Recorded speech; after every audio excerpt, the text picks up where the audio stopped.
السلام علیکم ورحمۃ اللہ وبرکاتہ۔ الحمد للہ نحمده ونستعینه ونستغفره ونؤمن به ونتوکل علیہ ونعوذ باللہ من شرور انفسنا ومن سیئات اعمالنا من يهده الله فلا مضل له ومن يضلل فلا هادي له ونشهد أن لا إله إلا الله وحده لا شريك له ونشهد أن محمدا عبده ورسوله وأنتم الأعلون إن كنتم مؤمنين۔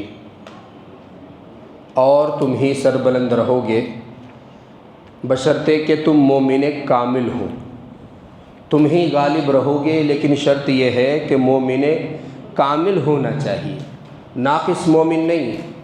کامل مومن ہوگا تو انسان ہر حال میں کامیاب ہوگا، اور اگر ناقص مومن ہے، ایمان میں کمزوری ہے، تو پھر اللہ تبارک و تعالیٰ نے کوئی گارنٹی نہیں لی کہ وہ کامیاب ہو۔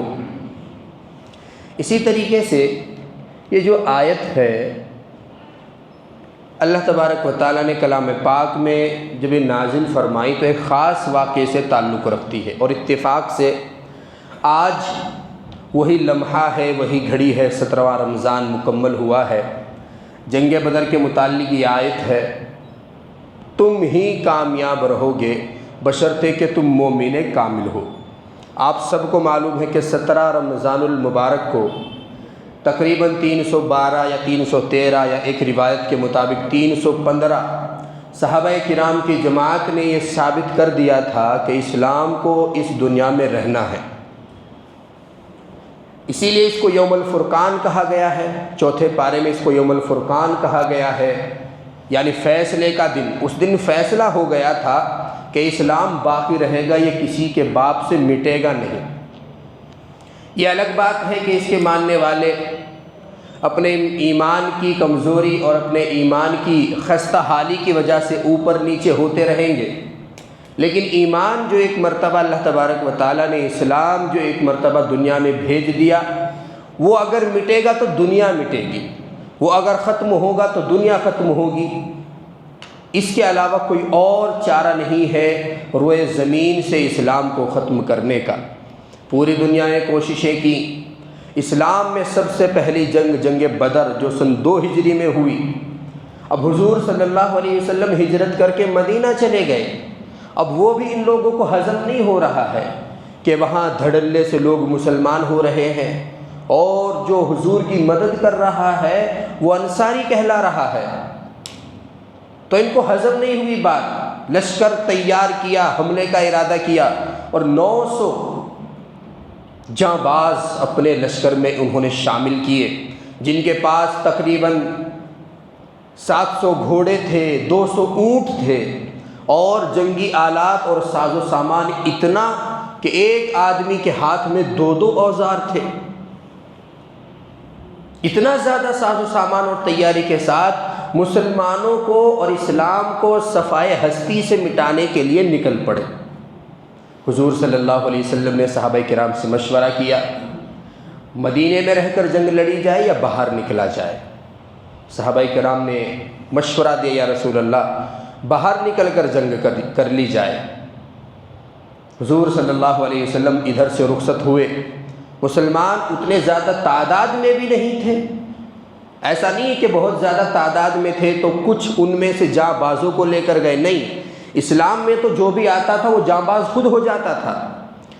تو کم و بیش جتنے بھی تھے معذور حضرات کو چھوڑ کر، اسی طریقے سے ان بوڑھوں کو چھوڑ کر جو کسی کام جنگ میں نہیں آ سکتے تھے، اسی طرح بہت زیادہ انجان اور کم سن بچوں کو چھوڑ کر صحابہ کرام کی جماعت کو لے کر حضور صلی اللہ علیہ وسلم تشریف لے گئے۔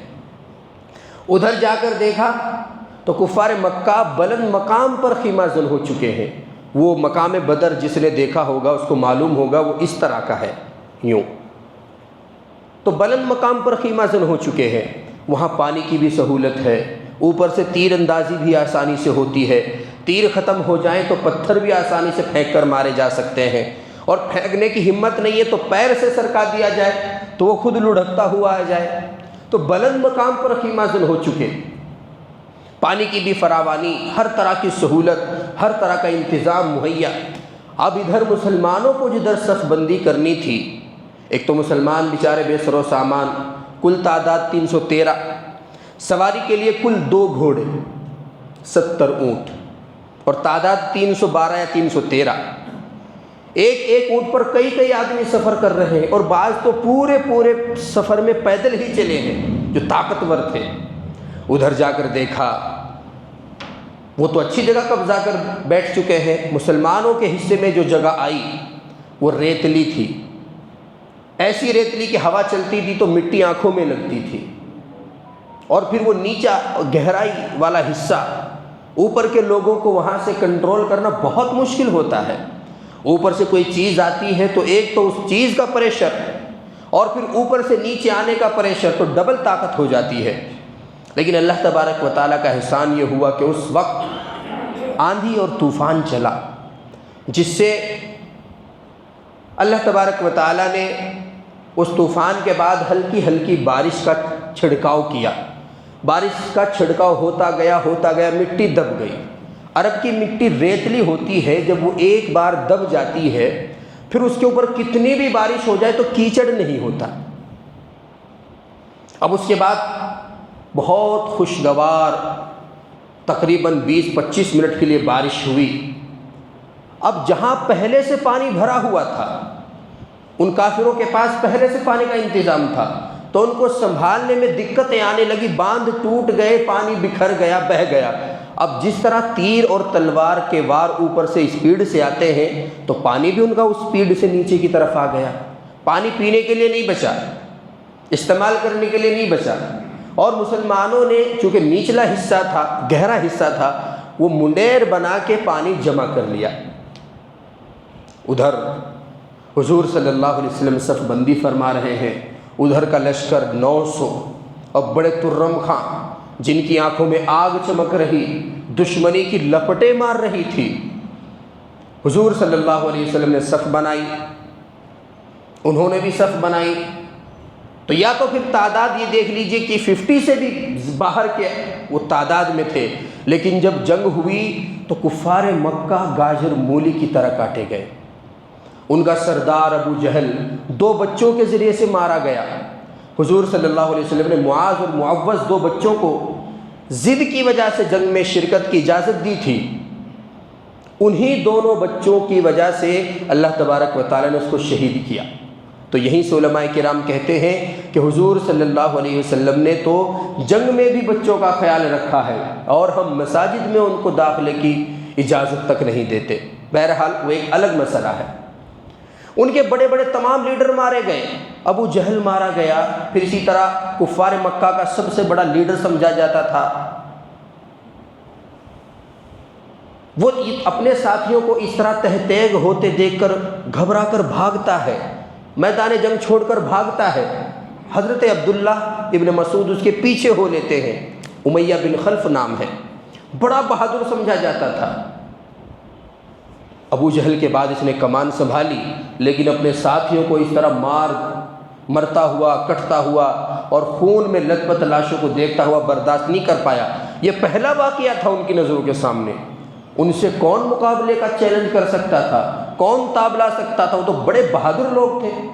اب یہ پہلی مرتبہ دیکھ رہے ہیں، دھڑا دھڑ کٹ کٹ کر سر نیچے گر رہے ہیں، تو وہ بھاگا، صحابہ کرام اس کے پیچھے، اونٹ سے گر گیا، گھبرا گیا، معافی مانگتا ہے، امن چاہتا ہے، شور مچاتا ہے، نیچے لیٹا لیٹا پیر ہلا رہا ہے، مٹی پر ہاتھ دے مار رہا ہے تیزی کے ساتھ، مجھے بخش دیجئے، مجھے بخش دیجئے۔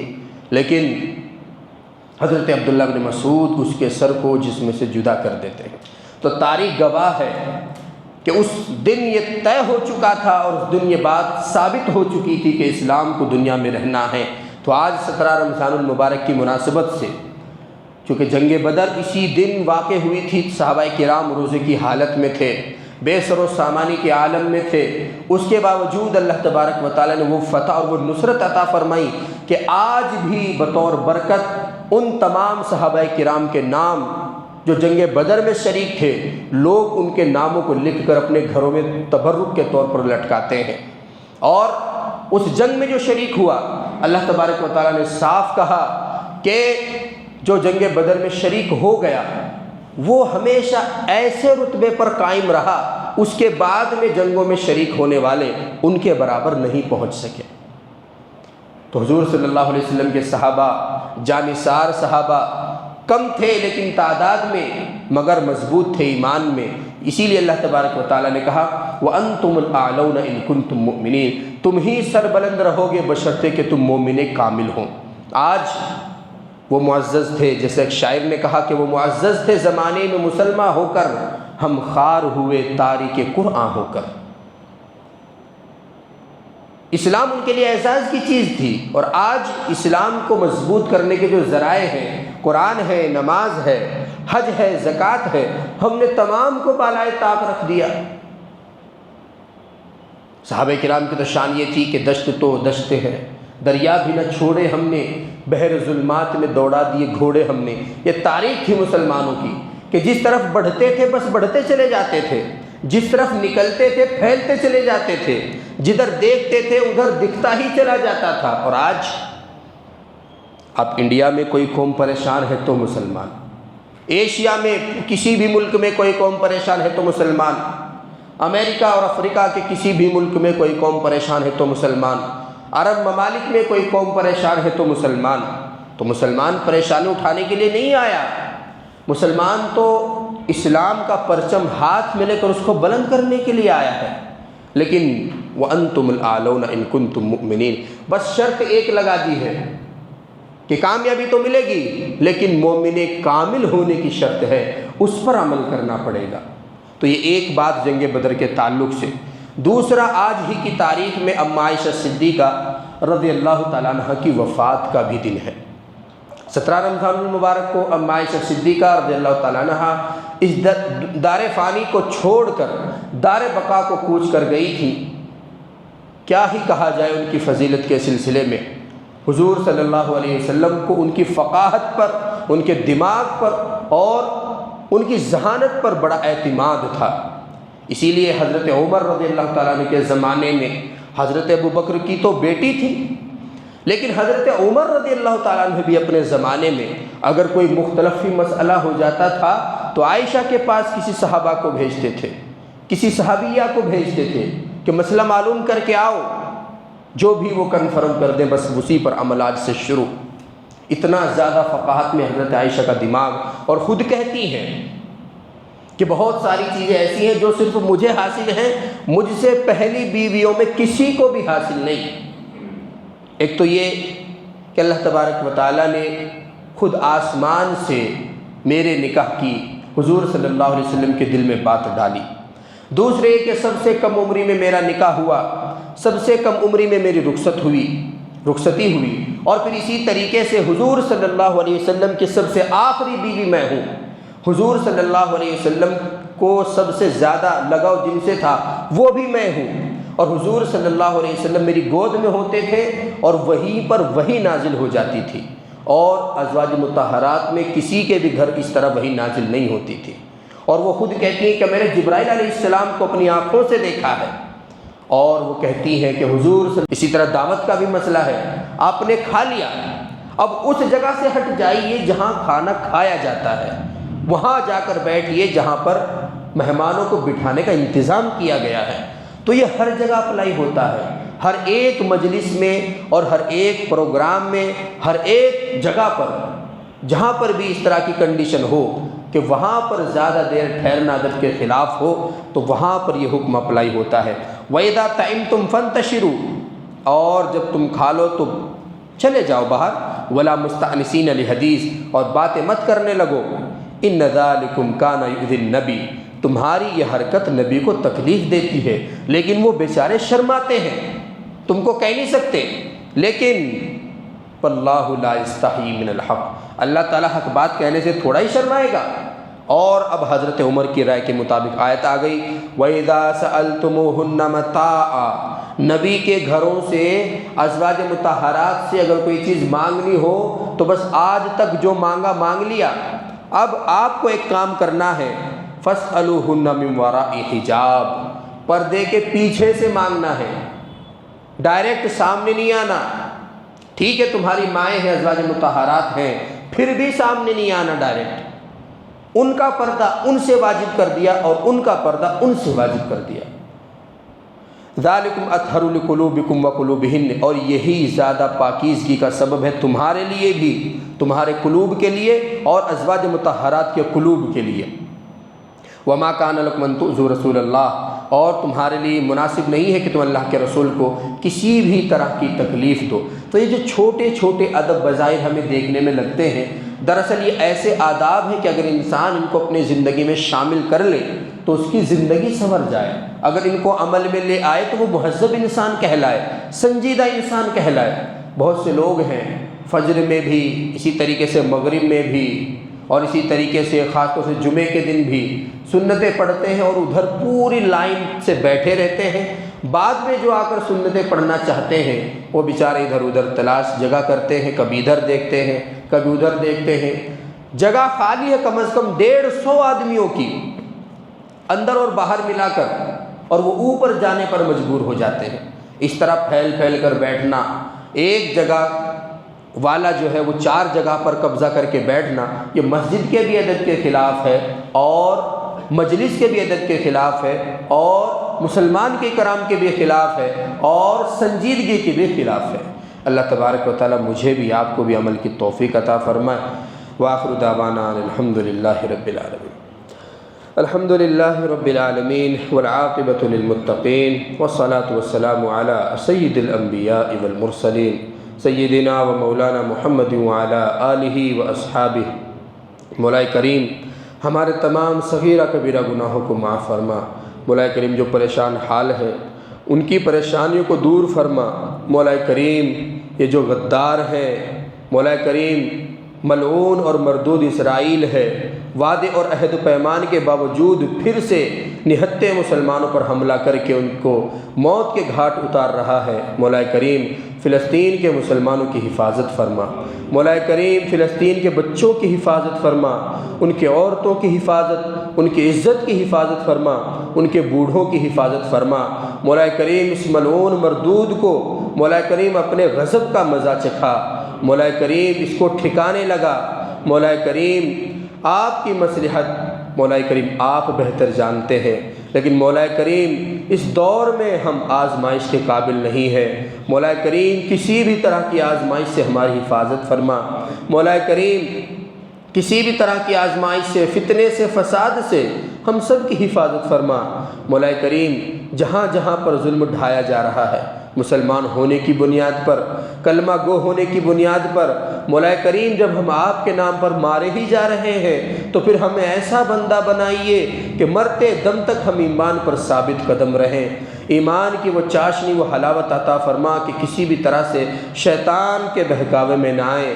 مولا کریم تمام مسلمانوں کی حفاظت فرما۔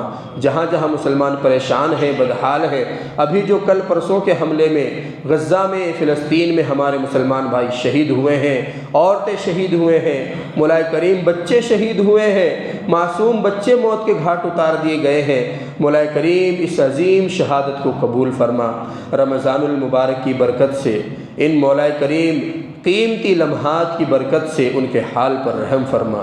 ظالموں کو ہدایت تامہ عطا فرما، ورنہ ان کا اس دنیا سے انتظام فرما، ان کو نیست و نابود فرما۔ مولا کریم ہمارے بھی ایمان کی حفاظت فرما، ہمارے بھی بچوں کی حفاظت فرما، ہمارے بھی بزرگوں کی حفاظت فرما، ہندوستان میں بھی مسلمانوں کی حفاظت فرما۔ مولا کریم حضور پاک صلی اللہ علیہ وسلم کی سنتوں کو زندہ کرنے والا بنا۔ مولا کریم نبی کریم صلی اللہ علیہ وسلم نے جو بھی خیر کی دعائیں مانگی ہیں ان میں ہمیں بھی شامل حال فرما۔ جن چیزوں سے پناہ چاہی ہے مولا کریم ہمیں بھی پناہ عطا فرما۔ مولا کریم اپنی شان عطا فرما۔ ہماری ان مختصر سی دعاؤں کو نبی اکرم صلی اللہ علیہ وسلم کے صدقہ طفیل میں قبول فرما۔ صلی اللہ تعالی علی خیر خلقہ محمد وعلی آلہ واصحابہ اجمعین برحمتک یا ارحم الراحمین۔